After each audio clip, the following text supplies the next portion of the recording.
Hello সবাইকে, good morning. সকলকে welcome আমার ব্লগে। আমার দার্জিলিং ট্যুরের ব্লগ চলছিল, তো এটা হচ্ছে ডে 4 আর আজকে হচ্ছে লাস্ট পার্ট। খুবই খারাপ লাগছে ভয়েসটা দিতে গিয়ে, বাট কিছু করার নেই, যার শুরু আছে তার শেষও তো আছে, তাই না? তো এইরকমই একটা সুন্দর একটা সকাল দিয়ে এই দিনটা শুরু হয়েছিল। তো আমি আগেই তোমাদেরকে দেখিয়েছি শিলংয়ে আমরা কোথায় ছিলাম, কেমন ছিল সব কিছু। তো এই দিন সকালে আমাদের ব্রেকফাস্টে ছিল লুচি আর ঘুগনি, আর তার সাথে স্যালাড। তো আমরা এই দিনকে 10টা থেকে 10:30টার মধ্যে আবারও বেরিয়ে পড়েছিলাম। আর হোটেলে আর হোমস্টেতে খাবার দাবারে কিন্তু একটা বেশ পার্থক্য ছিল। মানে হোটেল স্টেতে সব কিছুই খুব মাপে, যেটা আমাদের মানে 4 জনের উপলক্ষে কিন্তু পর্যাপ্ত হচ্ছিল না, আমাদেরকে চাইতে হচ্ছিল। চাওয়ার পর আমরা ডেফিনেটলি পেয়েছি, বাট হোমস্টেতে পুরো বাড়ির ফিলিংসটা কিন্তু পেয়েছি। সো আই সাজেস্ট হোমস্টে কিন্তু বেস্ট, ঠিক আছে? তো খাওয়া দাওয়ার পরে একটু যাওয়ার আগে আরও কয়েকবার দেখছিলাম বারবার করে শিলংটাকে, তোমরাও দেখে নাও। আর এখানে বেরোনোর আগে কয়েকটা ফটো, কয়েকটা ভিডিও এগুলোও নেওয়া হচ্ছিল। বাইরে বেরিয়ে দেখলাম এইরকম কয়েকটা বাচ্চা হেঁটে হেঁটে আসছে, হয়তো ওরা স্কুলে যাচ্ছিল। তো ওদেরকে দেখে বেশ ভালোও লাগছিল, ওরা কি সুন্দর একা একসাথে এতজন মিলে যাচ্ছিল। আর আমাদের এখানে বাচ্চাদেরকে মোটামুটি ধরে নাও সেই ক্লাস 10-12 অবধিও কিন্তু একা ছাড়া হয় না। সেটা অবশ্য খানিকটা বলতে পারো মানে যা সিস্টেম, যা অবস্থা তার উপরে নির্ভর করে। টাটা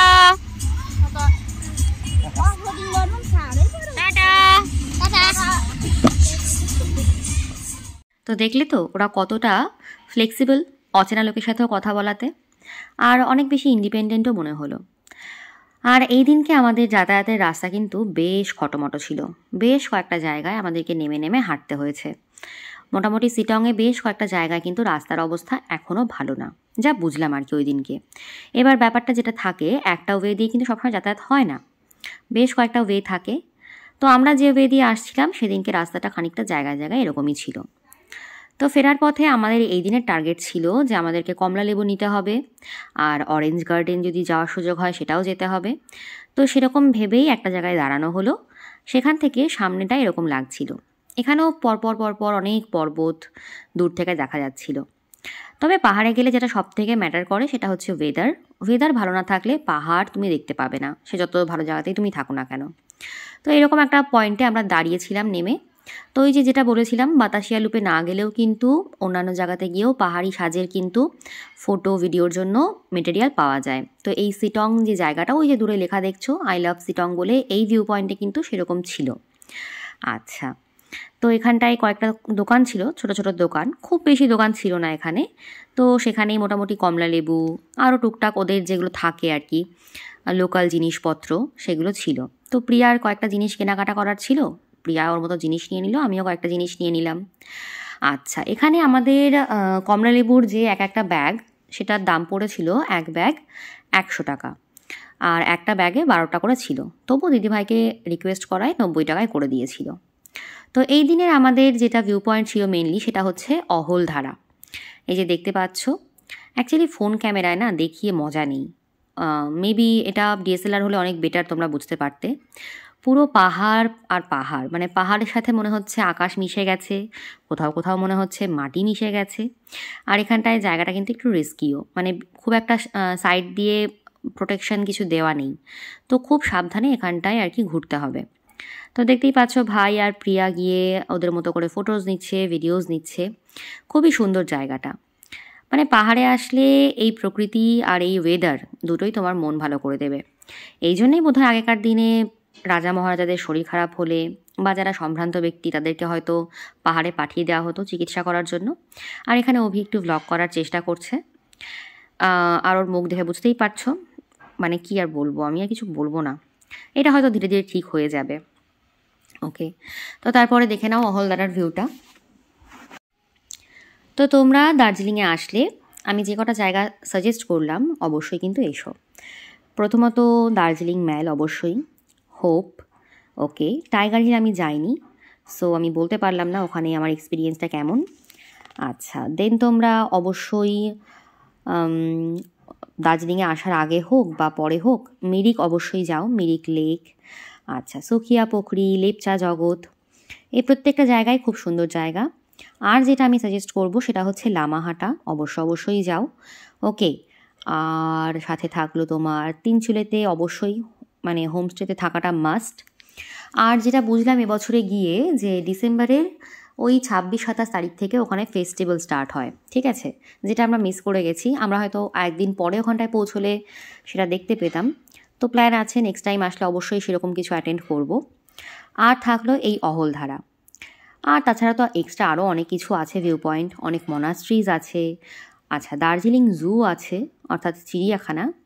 এই যে তো মানে যতগুলো জায়গার কথা বললাম, দার্জিলিংয়ে আসলে অবশ্যই কিন্তু 4 দিনের হোক 5 দিনের প্যাকেজ হোক এই জায়গাগুলো রেখো, তাহলে মনে হবে যে দার্জিলিংটা বেশ ভালো মতো ঘুরেছি। তো আমরা এখান থেকেও মোমো খেয়েই বাড়ি ফিরেছি। ভাই মোমো নিয়েছিল 2 প্লেট, আর ওদিকে তো কমলালেবু ছিলই। তো এখানে আমরা প্রত্যেকটা ডেস্টিনেশনে গিয়েই প্রত্যেকটা দিনই মোমো খেয়েছি একদম মন ভরে। আচ্ছা, তারপরে গাড়িতে বসেই আমরা দেখতে পেলাম এরকম অরেঞ্জ গার্ডেন। এবার যেহেতু আমাদের কমলালেবু কেনা হয়ে গিয়েছিল, সেই জন্য আমরা আর অরেঞ্জ গার্ডেনে ঢোকার জন্য আর টাইমটা নষ্ট করলাম না, কারণ আমাদের ট্রেন ছিল 8:45 সময়। আর তার থেকেও বড় কথা, জায়গায় জায়গায় রাস্তা একটু খারাপ ছিল, জায়গায় জায়গায় জ্যাম হচ্ছিল। এবার আমরা সেবক হয়ে যেহেতু ফিরছিলাম, সো অনেক জায়গাতেই জ্যাম হওয়ার একটা প্রবণতা ছিল। আর সিটং ঢোকার আগে আমরা মংপো হয়ে এসেছিলাম। তো মংপোর রাস্তাটাও বেশ ভালো, বাট এই সিটং থেকে যেটা আমরা ফিরছিলাম সেই রাস্তাটা কিন্তু বেশ কয়েকটা জায়গায় এখনও কাজ চলছে। অ্যাকচুয়ালি এইসব জায়গায় অনেক মানে কাজ চলছে এখনও, যেটা আমি বুঝলাম। তো এইসব জায়গায় একটু সাবধানে চলাফেরা করতে হবে, এটাই যা। তো আমাদের খুব বিশেষ অসুবিধা হয়নি। এই যে দেখতেই পাচ্ছ সাইডে কাজ চলছে। আর হ্যাঁ, এখন তো 120 দিনের জায়গায় মেবি সময়টা আরও কমিয়ে দিয়েছে, যে যখনই কোনো দূরের ট্যুরে যেতে চাও অবশ্যই টাইমের মধ্যে কিন্তু টিকিটটা বুক করে নিও, কারণ আমরা যা ফ্যাসাদে পড়েছিলাম সেরকম ফ্যাসাদে পড়লে খুব ঝামেলা। ওকে, তারপরে আমরা আবার গাড়িতে উঠে গেলাম। এদিনকে আমাদেরকে বেশ কয়েকবারই নামতে হয়েছে। তো যাওয়ার পথে এরকম চারিদিকে দেখতে দেখতেই যাচ্ছিলাম। এই রাস্তাটা জায়গায় জায়গায় কিন্তু বেশ খারাপ, সো কিছু করার নেই, শুধু ভালোটা নিয়েই তুমি ঘুরবে সেটা তো হয় না, কিছু চ্যালেঞ্জেস থাকেই। পাহাড়ে ঘুরতে গেলে এটাকে অ্যাকসেপ্ট করতে হবে আর ভীষণ কেয়ারফুল থাকতে হবে। তো মাঝখানে আরও একটা জায়গায় আমরা দাঁড়ালাম, যেখানটায় দেখতে পেলাম এই পাথরের ধারগুলো। এই পাথরের ধারগুলো দিয়েও বেশ খসে খসে পড়ছিল। তবে অনেকেই দেখলাম গাড়ি নিয়ে খুব ফ্লেক্সিবলি এখান দিয়ে যাচ্ছে, যারা ধরো বাইকে করে ট্রিপ করে তাদের তো এইসব রাস্তায় চালাতেই হয়, অভিজ্ঞতাও থাকে। তো আমাদের সেরকম কোনো প্ল্যান কোনোদিনও হয়নি, আর আমি চাইও না ব্যক্তিগতভাবে, কারণ সাবধানতাটা একটু বেশি জরুরি। আর তার মধ্যে যে বাইকটা চালায় তার পক্ষে হয়তো হ্যাঁ ড্রাইভিং করতে করতে একটা ফিল নেওয়া হয়, বাট এতটা লং ড্রাইভিং করতে গিয়ে অনেকটা মানে তাকে কষ্ট পেতে হয়। তবে হ্যাঁ, যারা অ্যাডভেঞ্চার ভালোবাসে তাদের কাছে এটা কিছুই না। তো এইখানকার রাস্তাটা দেখো, এতটাই জায়গার একটু সমস্যা হচ্ছিল যে খুব ধীরে ধীরে আমাদেরকে এগোতে হচ্ছিল। তো এরপর আমাদের যত রাস্তা এগোচ্ছিল তত মন খারাপ হচ্ছিল প্রত্যেকেরই, কারণ এই কটা দিন এত ভালো কাটিয়েছিলাম যে কি বলবো। তারপর জায়গায় জায়গায় যেতে যেতে আমরা ব্রিজ দেখতে পেলাম নানান রকমের। তো আমরা এই দিনকে আসলে চাইনি যে কোথাও আমরা দাঁড়িয়ে টাইমটা নষ্ট করি। তো এই যে সেবকের রাস্তা আমরা ক্রস করছি, দেখতে পাচ্ছ। এই সেবকের রাস্তাটা ক্রস করার পর থেকে কিন্তু রাস্তা আমরা ভালো পেয়েছি, এরপর আর কোনো সমস্যা হয়নি। এবার আমরা আস্তে আস্তে শহরের দিকে যাচ্ছিলাম, মানে যেখানে আর কি প্রপার শহরের একটা ভাইবস পাওয়া যাবে। প্লাস রাস্তা যাওয়ার পথে জঙ্গল সাফারি দেখলাম, আর এরকম সূর্যাস্ত দেখতে যাচ্ছিলাম। তো সারাদিন ধরে এরকম ঘুরতে ঘুরতে বেশ খিদেও পেয়ে গিয়েছিল, অনেকক্ষণ ধরেই খিদে পেয়েছিল, প্রত্যেকেরই খিদে পেয়ে গিয়েছিল। কিন্তু আমাদের একটাই লক্ষ্য যে আমাদেরকে টাইমে স্টেশনে পৌঁছতে হবে, তাই আমরা এমন একটা জায়গায় গিয়ে দাঁড়াবো যাতে আমাদের টাইমটা থাকে আর কোনো রিস্কও না থাকে। তো ফেরার সময়টা না অটোমেটিক্যালি মনটা খারাপ হচ্ছিল, আবার এটাও মনের মধ্যে কাজ করছিল যে না আবার তো ফিরতেও হবে, কিছু করার নেই। তো 2024 সালের শেষটা আমার খানিকটা এভাবেই শেষ হলো। আমরা ওখান থেকে 28 তারিখ রাতে ট্রেনে উঠেছি, আর যখন ফিরছিলাম তখন তো একটা আলাদা রকম ফিলিংস কাজ করছিল। এটা অ্যাকচুয়ালি বোঝানো সম্ভব না এক কথায়। ওকে, তো আমরা মোটামুটি শহরে ঢুকেই গেছি, তোমরা বুঝতেই পারছো। এবারে আমাদের ঠিক হলো যে আমরা খাওয়া দাওয়া করবো সেই প্রথম দিন যেখানটায় খাওয়া দাওয়া সেরেছিলাম সেখানটায়। তো যেমন ভাবা তেমন কাজ, আমরা আবারও নেমে পড়লাম আশিয়ানা রেস্টুরেন্টে। তো এই দিনকে নেমেছিলাম সন্ধেবেলা। তো সন্ধেবেলার ভাইবসটা কিন্তু অন্যরকম, আর যে কোনো জায়গাতেই যদি একটু ডেকোরেশন থাকে সেটা সন্ধেবেলাতেই দেখতে ভালো লাগে। তো অভি এখানে আমাদেরকে চেয়ার আপ করার চেষ্টা করছিল নানান রকম কি বলবো কাজের মধ্যে দিয়ে। তো ও প্রকাশ করে না কখনো, বাট ও খুব মিস করছিল, বুঝতে পারছিলাম সেটা। তো এইবার আমাদের খাবার চলে এসেছে। আমরা এদিনকে আমাদের খাবারে ছিল বিরিয়ানি। আমি, প্রিয়া আর আকাশ আমরা 3 জন বিরিয়ানি নিয়েছিলাম। আর অভি আর আমাদের ড্রাইভার ভাই নিয়েছিল বাটার নান, তার সাথে চানা মশলা, আর তার সাথে তো স্যালাড ছিলই। স্যালাড কিন্তু এখানে কোনো এক্সট্রা চার্জেস নেয় না, ঠিক আছে, যেটা আমাদের এখানে কিন্তু নেয়, যেটা উচিত না আই গেস, কারণ স্যালাডটা দেওয়া উচিত প্রত্যেককেই নর্মালি। তো এই চলে এসেছে আমাদের বিরিয়ানি। ও তার সাথে আমাদের একটা চিকেনের আইটেমও ছিল। আর আমরা মোটামুটি খাবার দেখে কেউ স্থির ছিলাম না, মানে কখন শেষ করব সেই একটা কি বলবো হুড়োতাড়া বেঁধে গেছিলো। তো এখানকার বিরিয়ানিটা বেশ টেস্টি ছিল।